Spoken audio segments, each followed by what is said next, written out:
Welcome to the CBS Eye on Money podcast. It's Tuesday, December 14th, and I'm just getting over my birthday celebration, Mark, but you would be happy to know that I generally like to celebrate for an entire month, even though this is a very insignificant birthday.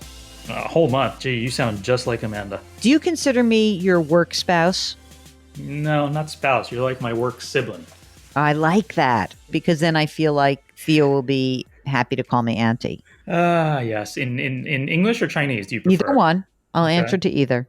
I feel like he's way more proficient in Mandarin these days. Well, that's because of the grandparents being around. It's a good thing. Like if I say count 1 to 10, he doesn't do it in English. He spits it out in Chinese. Oh, that's so cool. I love that. Next up, we've got to teach him Spanish, though, if he's going to live in New York City. Our babysitter, she speaks Spanish, and she said that her goal for next year is she's going to speak nothing but Spanish to him. Oh, that's great. That is so good. Pretty soon there's going to be conversations happening in this apartment, and I have no idea what's being said. I think that you really have to, I don't know, Mark. I feel like you really have to commit to learning Mandarin.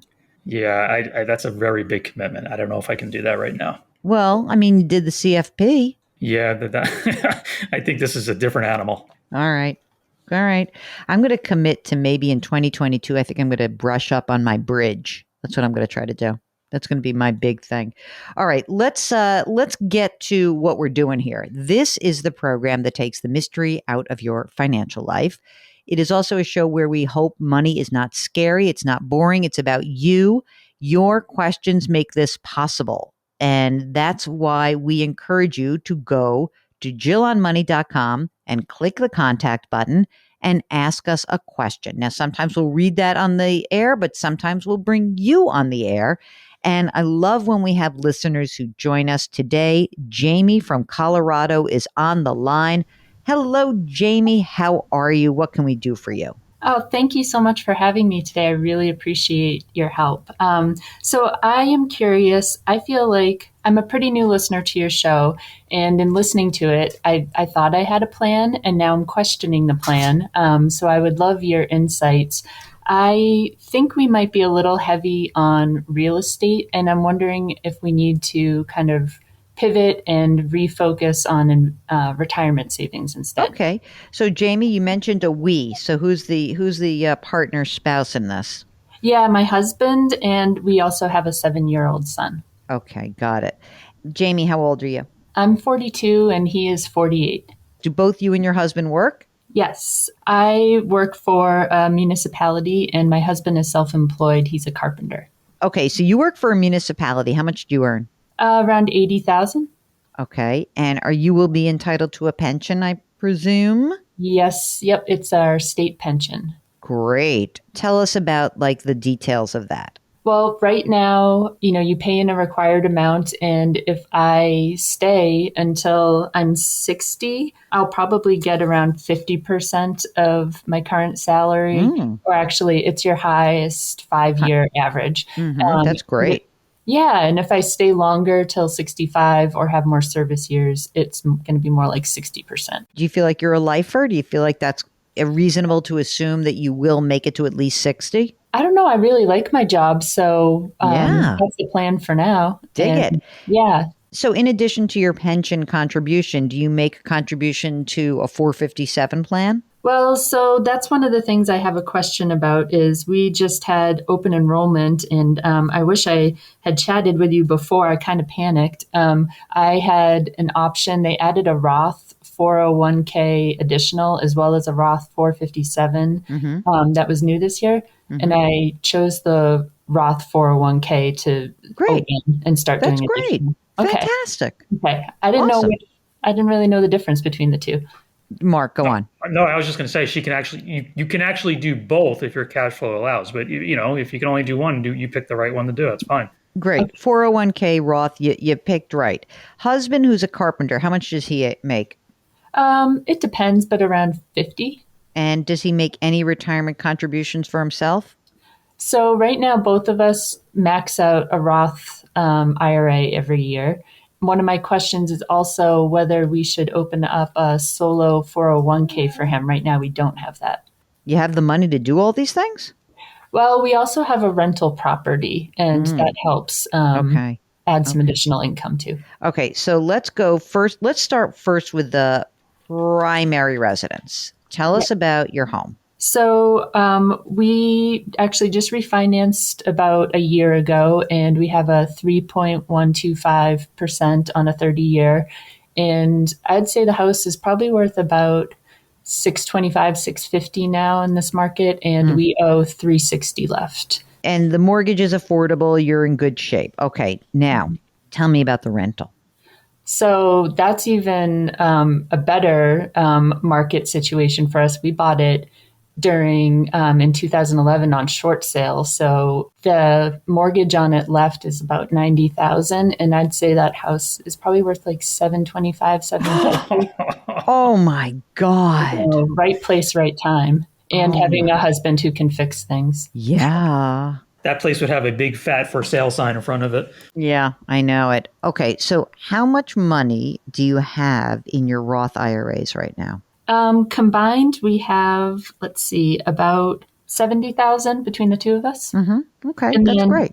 I also have from previous employers some rollover IRAs, and I have 77 in those two. One of them's with TIAA, and the rest of our funds are all with Fidelity. And one of my questions is whether or not we should just also consolidate. But I've also heard you say good things about TIAA. Yeah, I like TIAA. Any brokerage account or 529 account for the kiddo? We do. We have about 16,000 in there right now from us, and there's an additional. The grandparents have set up their own, and they have about 16. So one of my questions, I think, is for us to right the ship, because I'm feeling a little behind on the retirement side of things. Is if we should stop payments to that. I've also been paying extra on the house, which No. I know. Well, this is why I'm calling you. No. I know. Psychologically, I wanted to get to retirement with a paid for house. So one of my questions is, should we divert those funds into more retirement right now? Okay, first of all, quick question for you. The rental property, tell me about the cash flow on that property. What is coming in every month? Yeah, it's after expenses, it's around $2,000 profit for us. So it's pretty good cash flow. And would you say that that $2,000 is really what represents your free cash flow? Meaning that, you know, if you look at your expenses, you're 80,000, his 50,000, you're putting money into your retirement, you're both putting money into Roth IRAs. Is that pretty much it for you guys? Or do you feel like are you kind of maxed out on what you could use your current income to fund, forgetting about the real estate? I would say that I would be, we've been paying about $400 extra on the house, and we do $200 for the 529. So what I elected in our open enrollment was to do $400 for my Roth 401k moving forward. And I was thinking I would just stop the house payments and do that. Great. So we have a little bit of extra, and that's what I was thinking we could use towards a solo 401k potentially. It's interesting. So right now, I mean, you don't necessarily have to do the solo. Even though you're just enrolled in this plan, you can increase your percentage at any time, can't you? I think so. So instead of like the expense of starting a solo 401k, what you could simply do is, instead of saying $400 a month, you can put even more than that into your Roth 401k. You really could, right? Because you've got the cash flow from the rental property. You could max out the 401k. I mean, you could essentially put $20,500 in there for next year. Okay. How do you feel about that? That's scared? Yeah. I scared. Would you have an emergency reserve fund? We do. We have 40,000 that we've kind of kept for our savings, and then we've also saved up another 40 for a potential new car, but there's no new cars to buy. So that's right. So you'll drive your car into the ground. Exactly. Very good. Mark, do you want to weigh in here? Man, I know what you want to do. Yeah, I want to do that like yesterday. That's a huge chunk of money. So Mark is what he's talking about. He's salivating over your equity that's sitting in that rental property. You know, she feels behind right now in retirement savings. That would eliminate all of those feelings. Would you sell this property or not? I don't think we're there, just because it's so light maintenance for us. And we're even willing to, you know, as we get closer to retirement, we could move back into that house for a couple of years to help alleviate a little bit of the capital gains. So Mm. we kind of want to keep it for now. Okay, that's fine. But as also, like, it's there. So that's Mhm. the other thing, right? So what I think, you've got the emergency reserve, you got your car fund. Is there anything else on the horizon that we need to worry about? Nope. Okay. So I think this is actually easy. So right now, you're putting the $200 a month into the 529 and the $400 in extra mortgage payment. You're going to get rid of that extra mortgage payment, and now that goes into your 401k, your Roth, right? Yes. Okay, good. So the next question is, with this extra $2,000 a month, what you would be willing to put into your retirement account. And I am suggesting that you essentially, it's easier to do it through your plan. Where's the 401k held? I don't know yet because I just signed up, but it's through related to the pension fund. They're the overseers of it. The overlords. Yes. Okay. So, I mean, what I would say is this: you know that you have essentially all this free cash flow. You know that you want to increase your retirement savings. I mean, you could, if you wanted to, do a solo 401k for your husband, but you have a plan that exists, and I would use it. And Okay. it would mean that of the, let's say, $2,000 a month that's coming in from that real estate, you would take about $1,300 of that and you would put that into your 401k, and you could use the other $700 if you want. Again, this is totally up to you. And you could maybe even put it in the 529 plan. You don't have to stop doing the 529 plan. You could do both, because essentially for your retirement, if we had you putting in 2,500 and you're both maxing out your Roths, right? We have you putting in 32 grand a year into retirement. That seems awesome to me. Yeah, that's great. And that's better to do my plan than to possibly have a tax deduction through him as a self employed person.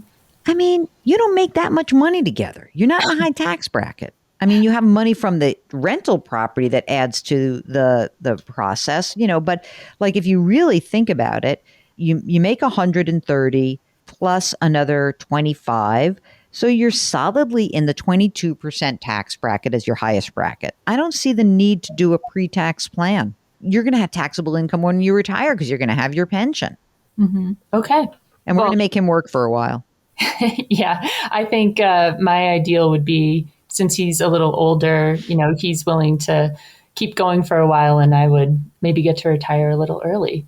We'll see. That's very funny. So you might think of it the other way. He's older. He gets to retire. He's in the physical job. You're a dilettante in a municipality eating bonbons and collecting your pension already. I mean, I forget him. I'm only kidding you. You know what? I think you guys are in good shape. I think that capturing some of this money and really jamming it into that retirement account is going to be really worthwhile for you. And as you said, you do have the sort of the solace and the knowledge that you have this huge chunk of equity in your rental property. You have equity in your current home, but the reality is that you're not going to probably end up with two homes. You're going to probably consolidate, be in one home. So there will be even more money for retirement. If something weird happened, like God forbid, if your husband blew out his back and he can't be a carpenter anymore and you lost that income, you might say, well, maybe we would sell one of these properties. So you just know that real estate is there for you. And if for some reason you need the liquidity, don't be afraid to tap it. It's there for you. Okay. Yeah, All that right? is a great point. Can I ask another question? Why not? So, I am just curious about, I've heard a lot of people that I work with as they get close to retirement potentially are buying service years. And I'm just wondering, with some of our extra cash that we've saved up now, if it might be worth considering buying an extra service year. Yeah. It's cheaper when you're younger and when you make less. Yeah, I mean, I'd have to know what the actual dollar amount is, but that's usually a very good deal for the person who has the cash that's available. It is definitely a possibility. I mean, I'm not saying you should blow through your car fund, because you will probably be able to buy a car next month. But if you said to me, for example, instead of putting the $200 a month from the 529 plus, I'm saying to you maybe another 700, right? Instead of doing that, we'll start accumulating more cash and do buy in more years, sure, that you could do that. But you have to be sure you're sticking around there. Yeah, I guess that is the variable. Right. So you just have to make that decision. Okay. And maybe you don't have to make it today. You could start, you might say, all right, you know what? I'm going to keep the $200 that's going into the 529. It's fine. I'll just do that. It's easy. And then maybe what you say is the extra $700 in rent, we're just going to build it up. We're going to, keep building that up. And in a year from now, maybe I'll have more information. And, like you have to do it when you feel comfortable doing it. I don't want to push that as because your numbers look good right now. Putting your money to work in retirement and getting this money into your 401k is really good. I don't want to go nutty with going out and buying years back unless you feel really confident that you're staying around. Okay, that makes sense. And I put pretty much everything in our Roth IRA into a target fund. I don't know if they're too expensive. It's a 0.75 expense ratio. Is that? Yeah, you don't need to do that actually. So which target date fund? At Fidelity? Fidelity 2040. You know what you can do? You can do the S&P 500 index. Okay. You can do the Fidelity Intermediate Term Bond Index. Right now, it's probably based on your age, 80% in stocks and 20% in bonds. And you can make that be your allocation. Okay. Yeah, I felt like it was a little expensive. Yeah, it's expensive. It's annoying to me that they do that, but I understand why they do it because it's such easy money for them. You guys have wills? We do. We have all of that and life insurance, everything. I like to hear that. Jamie, thank you so much for joining us. And if you would like to come on Eye on Money, just like Jamie, just go to our website, jillonmoney.com, click the contact button. While you're on that website, which you should bookmark, you can check out all the great stuff that's there. You can read columns and listen to old shows. Sign up for our free weekly newsletter. Maybe you follow our other program called Jill on Money. It's so easy to do. Put your hands metaphorically on someone's back. That's what Mark and I do for each other every single day. Mark is the co-host of the show. You see that I've been saying that lately, Mark? And our executive producer. We are distributed by Viacom CBS. We release our episodes every Tuesday and Thursday, which means we'll talk to you next in a couple of days on Thursday. Curiosity, compassion, community. That is our mantra here. Thank you for listening. We'll talk to you in a couple of days.